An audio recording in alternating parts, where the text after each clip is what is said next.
नमस्कार दोस्तों, electromagnetic channel में आप लोगों का एक बार फिर से स्वागत है। दोस्तों, हम लोग का यूपी पॉलिटेक्निक फर्स्ट सेमेस्टर का सब्जेक्ट अप्लाइड फिजिक्स का लेक्चर सीरीज चल रहा था, जिसके अंतर्गत हम लोगों ने पहले अध्याय को समाप्त कर लिया था, उसके न्यूमेरिकल पार्ट और थ्योरेटिकल पार्ट दोनों को। आज से हम लोग अप्लाइड फिजिक्स के दूसरे चैप्टर बल एवं गति को जो है स्टार्ट कर रहे हैं। यह चैप्टर दो भागों में बांटा हुआ है, जिसके अंतर्गत पहले भाग में जो है हम लोग राशियों के बारे में पढ़ेंगे, भौतिक राशियाँ, जिसके अंतर्गत सदिश, अदिश और प्रदिश राशियाँ आती हैं। और दूसरे भाग के अंतर्गत हम लोग जो है बल, गति और जो बल के नियम होते हैं, गति के नियम होते हैं, उन सब के बारे में पढ़ेंगे। तो आइए शुरू करते हैं आज का लेक्चर्स। चैप्टर का नाम है बल एवं गति, फोर्स एंड मोशन। इसमें सबसे पहला टॉपिक है भौतिक राशियों का वर्गीकरण। आप लोग अपने सिलेबस का मिलान कर लीजिएगा। यूपीवीटी के साइट पर जो सिलेबस है उसी के अकॉर्डिंग जो है यहाँ पर नोट्स तैयार किया गया है। सिलेबस के अकॉर्डिंग ही आप लोग अपना नोट्स बनाइएगा और उसी के अकॉर्डिंग पढ़ने से ही आप लोगों को सफलता मिलेगी। तो आइए शुरू करते हैं भौतिक राशियों का वर्गीकरण। देखिए, अभी तक पहले जो है चैप्टर में हम लोग भौतिक राशियों के बारे में पढ़े थे। भौतिक राशियाँ क्या होती हैं, कितने प्रकार की होती हैं, उनके कितने भाग होते हैं, मात्रक क्या होते हैं, बीमाएँ क्या होती हैं, सब हम लोग पढ़ चुके हैं।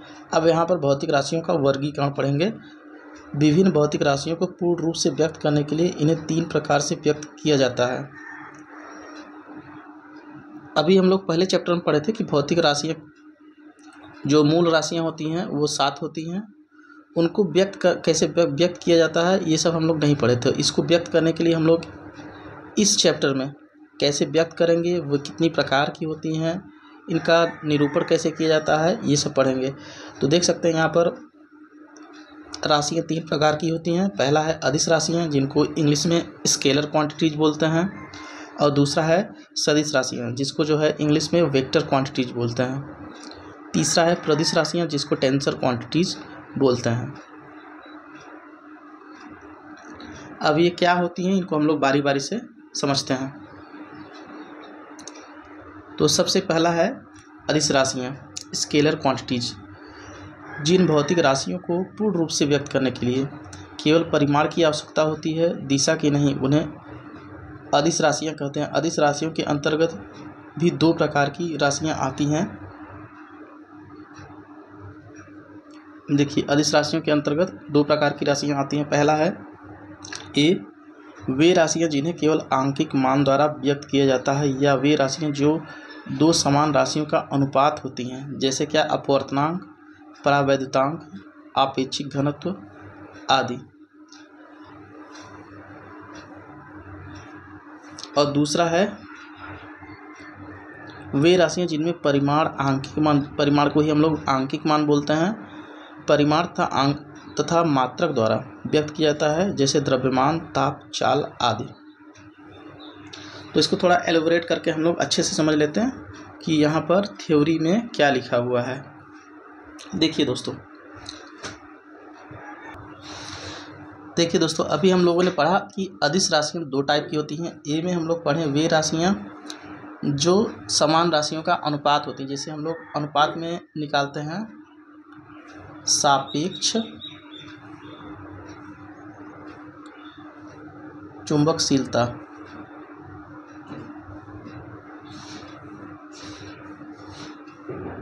जिसको हम लोग म्यू आर से लिखते थे। तो म्यू आर बराबर क्या होता था, बी इन मटेरियल और बी इन एयर।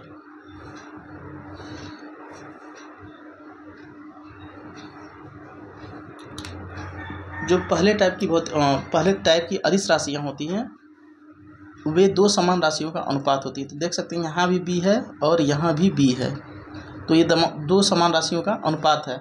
इसीलिए जो है इनका केवल आंकिक मान होता है, मात्रक नहीं होता, क्योंकि इसका जो मात्रक होगा और इसका जो मात्रक होगा दोनों आपस में कैंसिल हो जाएंगे, तो केवल आंकिक मान बचेगा। जैसे मान लेते हैं कि बी इन मटेरियल में मान लीजिए ये 5 है और बी इन, देखिए इसका बी का जो है, बी को हम लोग फ्लक्स घनत्व बोलते हैं, और इसका मात्रक क्या होता है, फ्लक्स घनत्व।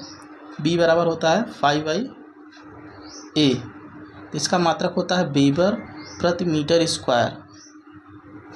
ये आप लोग BEE में पढ़े होंगे।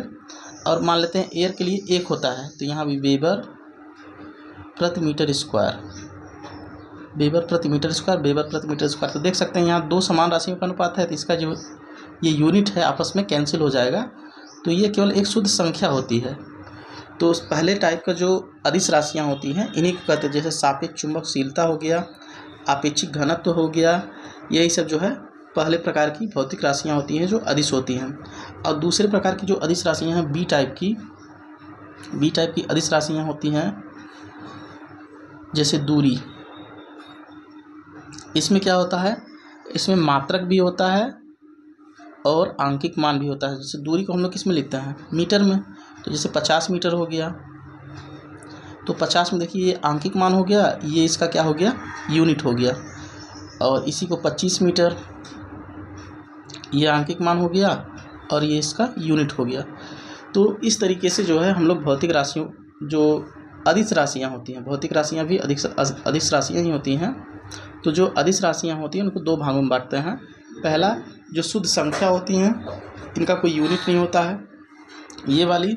और दूसरा जिनमें संख्यात्मक मान, जिसको परिमाण बोलते हैं, और यूनिट जिसमें उसको नापते हैं, ये दोनों हो। जैसे किलोग्राम भी क्या है, जैसे 5 किलोग्राम हम लोग लिखते हैं, तो 5 क्या है, ये आंकिक मान हो गया, ये इसका यूनिट हो गया, ये भी एक अदिश राशि है।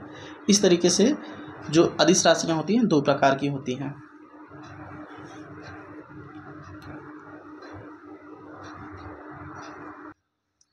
यहाँ पर अदिश राशियों के बारे में एक नोट बताया गया है, जिसमें लिखा गया कि अदिश राशियों का जोड़ना, घटाना व गुणा भाग करना साधारण गणित के नियमों द्वारा किया जाता है।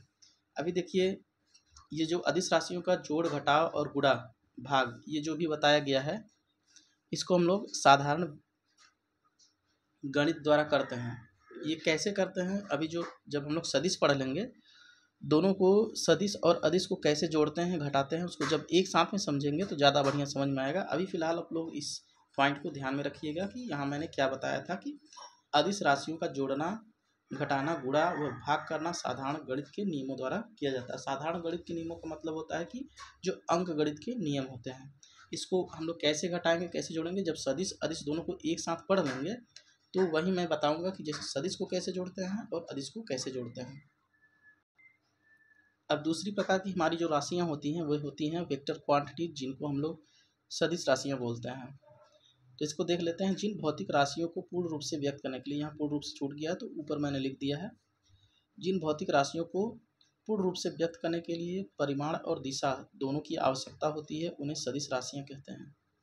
अभी हम लोग जैसे मीटर देख रहे थे, किलोग्राम देख रहे थे, उसमें केवल परिमाण था और मात्रक था, उसमें कोई दिशा नहीं थी कि 1 मीटर, 2 मीटर, 3 मीटर किधर है। तो जो अदिश राशियाँ होती हैं उनमें जो है दिशा की कोई वैल्यू नहीं होती है, अर्थात उसमें दिशा नहीं होती है। जो सदिश राशियाँ होती हैं उसमें परिमाण भी होता है और दिशा भी होता है, मात्रक भी होता है। तो जो सदिश राशियाँ होती हैं वे क्या होती हैं, यहाँ पर मैं देखता हूँ और दिखाता हूँ आप लोगों को। नोट में लिखा गया है, सदिश राशियों को जोड़ना, घटाव, गुणा करना, भाग करना सदिश बीजगणित के नियम के अंतर्गत किया जाता है। सदिश राशियों का उदाहरण जैसे विस्थापन है, बल है, वेग है, त्वरण है, संवेग है, आवेग है, ये हो गए हैं सदिश राशियों के उदाहरण। देखिए, अदिश राशियों के मैंने यहाँ उदाहरण नहीं लिखे थे, यहाँ लिखा हुआ है, मैंने बताया नहीं। देखिए, वे राशियाँ जिसमें परिमाण, आंकिक मान तथा मात्रक द्वारा व्यक्त किया जाता है, जैसे यहाँ द्रव्यमान था, ताप था, चाल था, ठीक, ये अदिश राशियों के उदाहरण हैं। अभी मैं बताऊंगा कि जो है ये अदिश कैसे है और सदिश कैसे है। तो आइए इसको समझ लेते हैं कि जो सदिश को कैसे घटाते जोड़ते हैं और अदिश को कैसे जोड़ते घटाते हैं।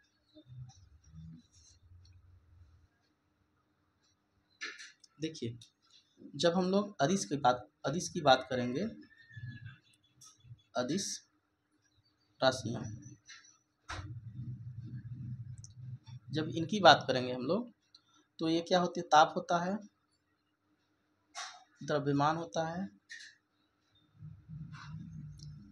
दूरी होता है, ये सब क्या है, अदिश राशियाँ हैं। जब इनको जोड़ना या घटाना होता है तो इनको हम लोग कैसे जोड़ते घटाते हैं, ये मैं यहाँ पर समझाने की कोशिश कर रहा हूँ, आप लोग देखिएगा। जैसे मैंने मान लिया कि हमारे पास कोई 5 मीटर की दूरी है, ठीक। अब इसको हमको 5 मीटर की दूरी में 10 मीटर की दूरी को हमको जोड़ना है, ठीक। तो हम लोग केवल इतना देखेंगे कि जो है ये जो राशि है और ये जो राशि है, ये दोनों राशियाँ समान प्रकार की होनी चाहिए। ऐसा नहीं है कि ये जो है मीटर में है और ये जो सेकंड में है, तो इनको हम लोग जोड़ सकते हैं। दो समान प्रकार की राशियों को हम लोग जोड़ घटा सकते हैं। तो ये भी मीटर में है, ये भी मीटर में है। तो जो अदिश राशियाँ होती हैं उनको जैसे साधारण बीजगणित में हम लोग जोड़ते हैं, 3 2 5 होता है और 5 3 8 होता है, 10 2 12 होता है, ऐसे हम लोग जोड़ देते हैं। तो जो ये 5 मीटर है और ये 10 मीटर है, अगर हमको इनको जोड़ना हो तो हम लोग सीधे इसको जोड़ देते हैं और लिख देते हैं 15 मीटर, ठीक। अगर द्रव्यमान की बात करें, द्रव्यमान भी एक अदिश राशि है। अगर 12 केजी कहीं लिखा हुआ है, 12 केजी में हमको 20 केजी अगर जोड़ना है तो इसको सीधे सीधे हम लोग जोड़ के जो है 32 केजी लिख देंगे। यूनिट लिखना जरूरी है, ठीक। इस तरीके से लिख देते हैं अदिश राशियों के केस में। लेकिन सदिश राशियों के केस में कुछ अलग होता है। सदिश राशियों को जोड़ने और घटाने के लिए सदिश बीजगणित का उपयोग किया जाता है। सदिश बीजगणित क्या होता है इसको हम लोग आगे समझेंगे, लेकिन यहाँ पर मैं छोटे छोटे पॉइंट्स को के रूप में अभी फ़िलहाल मैं बता दे रहा हूँ कि सदिशों के जोड़ने का और घटाने का जो है रूल कुछ अदिशों से अलग होता है। वो कैसे होता है भी मैं समझा दे रहा हूँ। जैसे देखिए, ये कोई हमारा जो है F न्यूटन का बल है। F क्या मान लीजिए 10 न्यूटन का बल है, ठीक। न्यूटन का बल है। बल क्या होता है, एक सदिश राशि होता है। तो उसको हम लोग एक तीर के निशान से दिखाएंगे, जिसमें तीर का निशान क्या बताता है, ये तीर की लंबाई जो होती है यहाँ से यहाँ तक, ये बल के परिमाण को बताएगा, यानी उसके आंकिक मान को बताएगा, जो कि यहाँ पर 10 है। और यहाँ जो एरो लगा हुआ है, एरोहेड, यह बल की दिशा को बताएगा।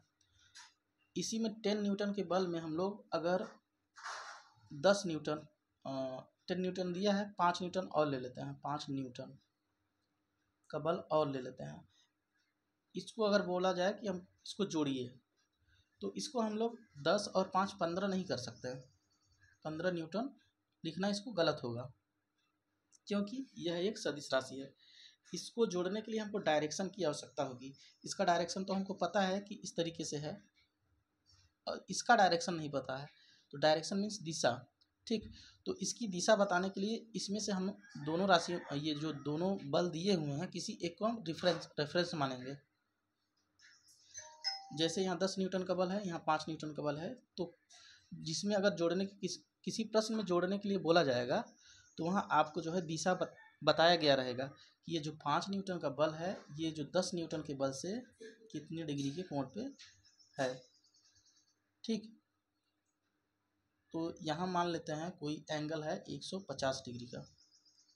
इससे जो है 10 न्यूटन के बल से 150 डिग्री के कोण पे 5 न्यूटन का बल लग रहा है। तो इसको ऐड करने के लिए कुछ नियम होते हैं। इसका परिणामी देखिए ये आएगा। इसको जो है हम लोग साधारण बीजगणित के नियम से नहीं जोड़ सकते हैं कि 10 और 5 15 कर दिए सही हो गया, नहीं, ऐसे गलत हो जाएगा। सदिश राशियों को जोड़ने के कुछ नियम होते हैं, उन नियमों को हम लोग आगे पढ़ेंगे। तो आई होप ये आप लोग को सदिश और अदिश राशियों को कैसे जोड़ते हैं, कैसे घटाते हैं, ये आप लोग को समझ में आ गया होगा। अब आ जाते हैं हम लोग अपने नोट्स पर। सदिश राशियों का जोड़ना, घटाना, गुणा करना, भाग करना सदिश बीजगणित के नियमों के अंतर्गत होता है। और ये सदिश बीजगणित क्या होता है, आगे हम लोग जब सदिशों के बारे में पूरा पढ़ लेंगे, उसको समझ लेंगे कि सदिश का क्या क्या गुण होता है, क्या कैसे व्यक्त करते हैं, तब हम लोग उनको जोड़ने घटाने की प्रक्रिया को समझेंगे। यहाँ सदिशों के उदाहरण दिए हैं, जैसे बल, विस्थापन, वेग, त्वरण आदि। किसी सदिश राशि के सदिश होने की शर्त। किसी सदिश राशि को हम लोग कब सदिश कहेंगे, कब अदिश कहेंगे, यहाँ पर एक शर्त बताया गया है। यदि उस शर्त को वह राशि पूरा कर रही होगी तभी हम उसको सदिश मानेंगे, अन्यथा उसको सदिश नहीं मानेंगे। तो उस शर्त को देख लेते हैं। किसी राशि को तब सदिश माना जाता है जब उस राशि में परिमाण और दिशा दोनों हो और वह सदिश बीजगणित के नियमों का पालन करे। यानी किसी सदिश को सदिश होने के लिए कम से कम 3 न्यूनतम शर्त हैं। पहला क्या, उसमें जो है परिमाण होना चाहिए, उसमें दिशा होनी चाहिए, और तीसरा क्या है, वह बीजगणित के सदिश बीजगणित के नियमों का पालन करें। जैसे विद्युत धारा में परिमाण व दिशा दोनों होती है। विद्युत धारा जो होती है उसमें परिमाण भी होता है और दिशा भी होता है, लेकिन यह एक अदिश राशि है क्योंकि यह सदिश के नियमों का पालन नहीं करती है। अब इसको मैं थोड़ा सा अच्छे से समझा देता हूँ कि जो विद्युत धारा है वो अदिश राशि कैसे है। इसमें दिशा और परिमाण दोनों है, फिर भी जो है यह अदिश राशि के कैटेगरी में आती है। देखिए मैं समझा देता हूँ। यहाँ पर एक परिपथ मैं ले लेता हूँ, ये जिसमें रेजिस्टेंस लगा हुआ है। यहाँ पर एक वोल्टेज सोर्स, ये प्लस है और ये माइनस है। ये हमारा करंट जा रहा है, ये मान लेते हैं हमारा 20 वोल्ट का है और ये हमारा 2 ओम का है। मैं केवल समझाने के लिए ही ये सर्किट लिया हूँ कि विद्युत धारा में दिशा और परिमाण दोनों होता है, फिर भी इसको अदिश राशि क्यों मानते हैं। देखिए हम लोग बेसिक इलेक्ट्रिकल इंजीनियरिंग में पढ़े थे कि विद्युत धारा सदैव जो है बैटरी के धनात्मक टर्मिनल से निकलकर ऋणात्मक टर्मिनल की ओर प्रवाहित होती है। तो यहाँ देख सकते हैं, यहाँ बैटरी के धनात्मक टर्मिनल से जो है करंट निकल रही है और ऐसे होते हुए ऋणात्मक टर्मिनल की ओर जाती है। तो दिशा हो गई। इसमें परिमाण कैसे निकालेंगे, यहाँ पर ओम का नियम लगाएंगे तो I बराबर होता है V/R। V हमारा कितना है 20 वोल्ट है और R कितना है 2 ओम है। जब इसको सॉल्व करेंगे तो हमारा 10 एम्पियर आ जाएगा। करंट का मान 10 एम्पियर, I बराबर 10 एम्पियर। ठीक, तो ये 10 एम्पियर हो गया। देख सकते हैं इसमें दिशा भी डायरेक्शन दिखाया गया एरो से और परिमाण भी हमारा आ गया 10 एम्पियर। अब ये अदिश कैसे होता है, देखिए हम लोग किरचॉफ का नियम पढ़े थे अपने बेसिक इलेक्ट्रिकल इंजीनियरिंग के अंतर्गत। तो किसी जो किरचॉफ का फर्स्ट लॉ था करंट लॉ, उसमें हम लोग क्या पढ़े थे कि किसी सर्किट के किसी बिंदु पर आने वाली धाराएं और जाने वाली धाराओं का बीजगणितीय योग क्या होता है 0 होता है। देखिए इसको मान लेते हैं हम लोग 10 एम्पियर है, ये हमारा 20 एम्पियर है, ये 2 एम्पियर है, ये 3 एम्पियर है,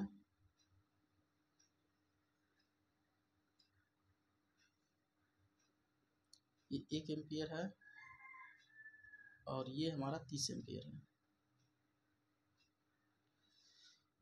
तो किरचॉफ के जो फर्स्ट नियम था उसमें बोला गया था कि किसी नोड पर, ये नोड हमारा हो गया, परिपथ के किसी नोड पर आने वाली धाराओं और जाने वाली धाराओं का बीजगणितीय योग 0 होता है।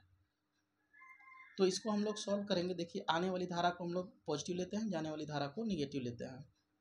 तो यहाँ पर 20, 10 और 3 ये नोड की तरफ जाने वाली धारा हैं, तो इनको हम लोग पॉजिटिव लेंगे। तो ये हो गया 10, 20 और 3। बाकी सब दूर जाने वाली धाराओं को निगेटिव लेंगे। तो ये हो गया 30, इसको कोष्टक नहीं रखेंगे, -30, -1 और -2, ये सब माइनस में है। जब इसको सॉल्व करेंगे तो ये हमारा क्या हो जाएगा, ये हमारा 33 हो जाएगा और ये हमारा -33 हो जाएगा। दोनों का योगफल जो है 0 के बराबर होता है। तो यहाँ हम लोग क्या किए, एक साधारण जो बीजगणित का नियम है या अंकगणित का नियम है उसके अनुसार करंट को जोड़े। देखिए ये 20 था, ये 10 था, ये 3 था। इसमें हम लोग एंगल को नहीं ध्यान दिए। दिशा मतलब होता है एंगल, कि पहले से जो पहला सदिश है उससे दूसरा सदिश कितने एंगल पे बन रहा है। इसमें हम लोग कोई भी एंगल ध्यान में नहीं दिए हैं, सीधे सीधे जोड़ दिए हैं। जैसे 10, ये 10 था, ये 20 था और ये 3 था। तो 10, 20 और 3 को जोड़े 33 आ गया। और यहाँ भी ऐसे 30 और 1, 2 को जोड़े 33 आ गया। दोनों का बीजगणितीय योग जो है 0 के बराबर है।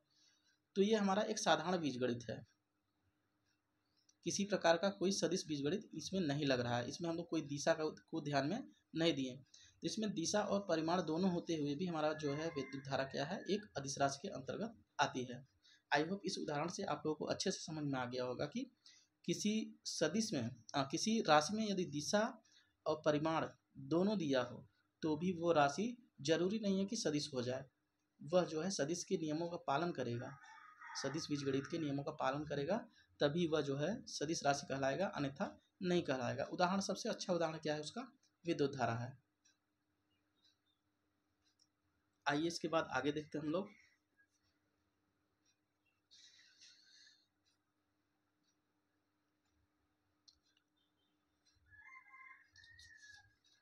इसके बाद हमारा अगला टॉपिक है